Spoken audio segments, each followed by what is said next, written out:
तो कुत्ता जहां जहां अपने पांव रख देता है, कुत्ता जहां जहां होता है वो अशुद्ध हो जाती है जगह। कुत्ता के स्पर्श से अशुद्धि आती है। तो इसलिए कुत्ता को रोटी खिलाने का विधान तो है। कुत्ते को आवश्यकता है तो आप उसकी दवाई भी कराइए, है ना। अनायास उसे छूने का विधान नहीं है। तो फिर गुरुजी उसको घर से बाहर कर दें? बाहर क्या, कुत्ते घर के अंदर रहे कब?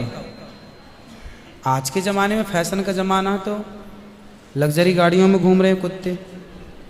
गाय है आपके घर में? नहीं गुरुजी, उसके लिए इसलिए नहीं पॉसिबल है क्योंकि आप फ्लैट में नहीं रख सकते हैं। आप खुद अगर रेंट पे रहते हैं तो आप नहीं समस्या रख तो सकते। यही है कि आज हम कुत्ते को रखने को पॉसिबल मानते हैं पर गाय को रखना इम्पॉसिबल मानते हैं। गुरुजी दिक्कत तो कुत्ते से भी है बहुत लोगों को। हाँ। लॉजिकली देखा जाए, अगर उसको हम बाहर लेकर के जाते हैं शौच के लिए तो उससे भी दिक्कत है, लेकिन कुत्ते में मैनेज हो जाता है क्योंकि हम बाहर लेके जाते हैं। एक्चुअली कुत्ते में आप लोग मैनेज करना सीख गए हैं। काश गाय के साथ भी मैनेज करना सीख गए होते तो गाय भी मैनेज हो जाती है अभ्यास से। अब कुत्ते के संग रहते रहते अभ्यास हो गया। गाय भी ना, छोटी सी गाय आती है जो हिमालय तरफ की गाय है ना, वो बहुत छोटी सी होती है। वो गाय यदि आप घर में रखेंगे तो वो आपके बिस्तर में सो सकती है, वो आपके संग खा सकती है। मतलब छोटी सी होती है, 1 लीटर दूध देती है वो, और इतनी प्यारी गाय होती है, इतनी सुंदर होती है। मतलब पूरे भारत देश की सर्वश्रेष्ठ नस्ल है वो, सबसे सुंदर सर्वश्रेष्ठ गाय। वो गाय सिर्फ कम दूध देती है। मतलब अपनी गौशाला में जितने छोटे छोटे बछड़े हैं ना, छोटे छोटे, मतलब सामान्य गैया का जो बछड़ा 1 महीने में होता है ना, उतनी बड़ी तो वो पूरी गाय होती है। मतलब उसे आप गोद में लेके जा सकते हैं। वो बच्चे की माँ बन गई है, लेकिन उस गाय को आप अपनी गोद में ले सकते हैं, वो भी गाय होती है। तो कुत्ते वालों को उस गाय के साथ मैनेज कर लेना चाहिए। अच्छा, मतलब उस हाइट, मतलब उस गाय की हाइट की ग्रोथ नहीं है, वो गाय की हाइट वो गाय बहुत छोटी सी होती है, छोटी सी होती है। इतनी सी होती है कि आप उसे गोद में ले सकते हैं। आप उसे गोद में लेके पूरे घर में घूम सकते हैं। मतलब इतनी छोटी गाय होती है वो। देखो भगवान को पता था कलयुग में ऐसा होगा, इसलिए ऑप्शन दे रखा है। आप कुत्ते को गोद में लेके घूमते हैं पर भगवान ने ऑप्शन दे रखा था, हम लोगों का ध्यान उस तरफ गया नहीं। सही बात। गुरुजी मेरा दूसरा सवाल ये है कि ये सवाल बेसिकली मेरी बहन के घर वालों का है। चिकन नहीं खाना चाहिए क्योंकि उसमें जान होती है, कोई भी जानवर नहीं खाना चाहिए क्योंकि जान होती है। प्लांट में भी तो जान होती है ना गुरुजी? हाँ होती तो है। फिर हम उसको तोड़ते हैं तो उसको नहीं दर्द होता? ऐसा उनके घर वालों का सवाल है, मेरे माध्यम से। नहीं, आप ठीक कह रहे हैं। देखो,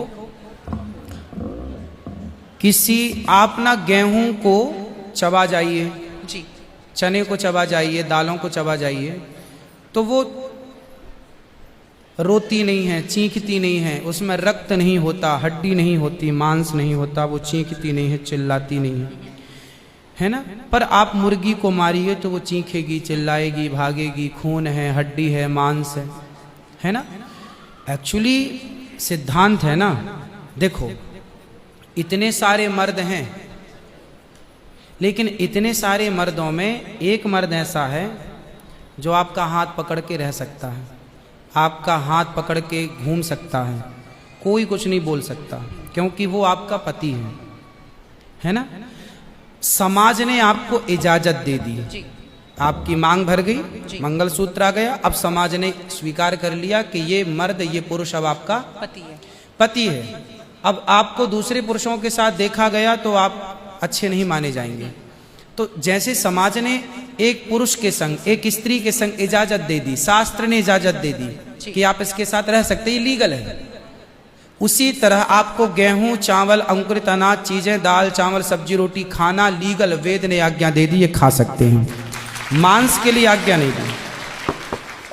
पतिव्रता नारी पराये मर्द के संग, पराये पुरुष के संग घूमेगी तो समाज उसे ठीक नहीं कहेगी। उसी तरह हमें शास्त्र आज्ञा करते हैं कि हमारे ठाकुर जी, हमारे राम फल खाते हैं, हमारे राम फल खाते हैं, दाल, चावल, साग, सब्जी, बादाम, काजू ये खाते हैं। तो हमारे राम, हमारे कृष्ण खाए, मतलब वेद ने आज्ञा दे दी कि आप ये खा सकते हैं, ये खाने का पदार्थ है। मांस शेर के लिए है, बिल्ली के लिए है, कुत्ता के लिए है। क्या आप कुत्ता हैं? क्या आप बिल्ली हैं? क्या आप शेर हैं? क्या आप चीता हैं? नहीं। फिर जब हम मनुष्य हैं तो मनुष्यवत व्यवहार करें। जी। हम वो ना खाएं जो हमारे लिए नहीं है। अब मांस खाने वाले जानवर ना, आप गौर से देखिएगा, मांस खाने वाले जितने जानवर होते हैं, कुत्ता, बिल्ली, चीता, शेर, सब जीभ से चाट चाट के पानी पीते हैं। जी। आपने कुत्ते को पानी पीते देखा हो? जीभ से पीते। लेकिन आप कैसे पानी पीते हैं? मुंह लगा होंठों से करके, पीते हैं, होंठों मुंह से पीते हैं। गाय कैसे पानी पीती है? मुंह से, जैसे हम लोग पीते। कुत्ता चाट के, बिल्ली चाट के। मतलब शाकाहारी जानवर और मांसाहारी जानवर दोनों ईश्वर ने बनाए हैं। गाय को आप मांस परोसिए, नहीं खाएगी। नहीं खाएंगे। वो बकरी को मांस परोसिए नहीं खाएगी, भैंस को मांस परोसिए नहीं खाएगी। जब जानवर जानवर होके अपने धर्म में अड़े हैं तो हम इंसान क्यों अपना धर्म छोड़ रहे हैं? अब जो मांसाहारी जानवर होते हैं उनको आप ध्यान से देखना, उनके पांव में नाखून होते हैं। जी। जबकि शाकाहारी जानवर के खुर पाए जाते हैं। जैसे गाय का खुर होता है, बकरी का खुर होता है, भैंस का खुर होता है, जबकि चीता का, शेर का, कुत्ते का, बिल्ली का। अब आप देखिए कि आपके ईश्वर ने पैर बनाए हैं ना तरीके से, आप मुंह से पानी पी, मतलब आपके लक्षण शाकाहार से मैच कर रहे हैं। जी। है ना? बिल्ली के, कुत्ते के यहाँ कैनाइन दांत बड़े बड़े होते हैं मांस फाड़ने के लिए। जी। आपके नहीं है। मतलब आप ईश्वर की तरफ से शाकाहार। और अब मैं नहीं कहता, आप मेडिकल साइंस का अध्ययन करके देखिएगा। साइंटिस्ट लोग अब सिद्ध, अभी मैं इंग्लैंड गया था, वहां मुझे बताया कि जो अंग्रेज लोग इनके बाप दादी जो मांस खाते चले आए हैं, अब कुछ अंग्रेज लोग इतने जागरूक हो गए हैं कि अब वो मांस नहीं खाते। वो कहते हैं कि अब इसको खाने से बीमारियां बढ़ रही हैं, लोग परेशान हो रहे हैं। पहले के लोग जंगल में कंदमूल फल खाते थे, ये अब खाने लग गए हैं, सुअर खा रहे हैं, कुत्ता खा रहे हैं। अब बहुत सारे लोग शाकाहार की तरह जो जागरूक हैं बढ़ रहे हैं। तो आप और हम तो पहले से जागरूक हैं, तो हम क्यों अपने आप को मांसाहार की तरफ ले जाएं? क्यों किसी की हड्डी चबाएं? बताइए, हमारे यहाँ मुर्दे को छूने से लोग नहाते हैं, कितनी दुर्गंध है। अब देखो, आप गेहूं, आप पालक काटो, गोभी काटो, है ना, मूली काटो, गाजर काटो, दाल पकाओ, कोई दुर्गंध आती है आपकी रसोई में? नहीं। लेकिन आप मुर्गी पकाओ, मुर्गी काटो, बिल्कुल वो बदबू से भर जाएगा। जी। मतलब आपकी नाक भी आपको गवाह देने लग जाएगी, भाई बस कर, है ना। तो शरीर एक्सेप्ट नहीं करता, आप जबरदस्ती खिला रहे।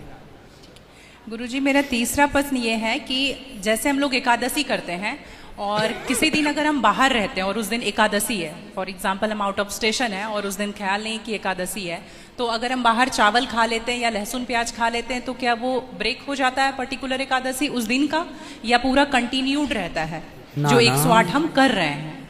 कंटिन्यू कैसे रहेगा? वो पर्टिकुलर वाला कैंसिल होता है ना जिस दिन हम खा लिए बाहर। हाँ, आपने जो खा लिया वो एकादशी भंग हो गई जी। और पीछे से जो हम कंटिन्यू जो करते आए हैं वो तो जो किया वो मिलेगा, जो आगे करेंगे वो मिलेगा। पर हमें इस बात का ध्यान रखना चाहिए। यदि आपने एक बार खा लिया, एकादशी के दिन कोई ने धोखे से कुछ खा लिया, चावल खा लिया, रोटी खा ली, बिस्किट खा लिया, तो भगवान से क्षमा मांगनी चाहिए, प्रभु अज्ञानवश हुआ, हमें क्षमा कीजिए। और फिर उतने को ही फलाहार मान लेना चाहिए, फिर कुछ नहीं खाना चाहिए।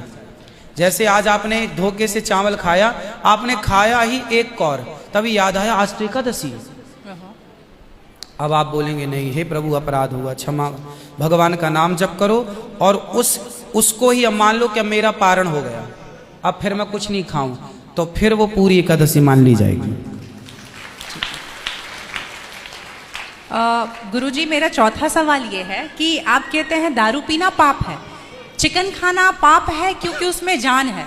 दारू में ऐसी कौन सी चीज मिली होती है कि उसको पीने से पाप हो जाता? अगर आप पी के कुछ गलत कर रहे हैं तो फिर गलत है लॉजिकली, तो फिर पाप क्यों? और अगर दारू में नशा चुकी होता है, अगर वो पाप है, तो फिर तो पुड़िया खाना, सिगरेट पीना, सारी चीजें पाप में आ जाएंगी। पाप अलग विषय है, अभी मैं समझा देता हूं आपको। जब हमारा देश गुलाम था जी, तो एक अंग्रेज ने एक पंडित जी की कनपटी पे बंदूक रखी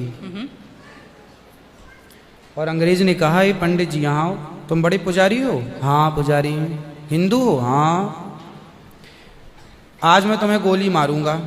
पंडित जी बोले क्यों मारोगे? बोले आज 4 चीजें तुम्हारे सामने हैं। अंग्रेज ने 4 चीजें पंडित जी के सामने रखी। पहले पराई स्त्री लाके रख दी, तुझे आज इसके संग रहना है।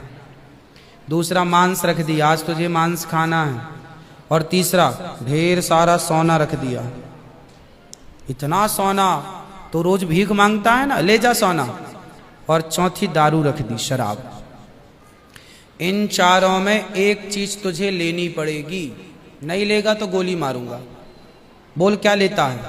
पंडित जी बोले पराई औरत तो मैं नहीं देख सकता, मार दो गोली मुझे, पर मैं पराई स्त्री के, मेरी माँ बहन, मेरे संस्कार ऐसे हैं कि ये मेरी माँ बहन और बेटी है, ये मैं मर जाऊंगा पर चरित्र में दाग नहीं लगने दूंगा, तो ये स्त्री तो मैं नहीं ले सकता।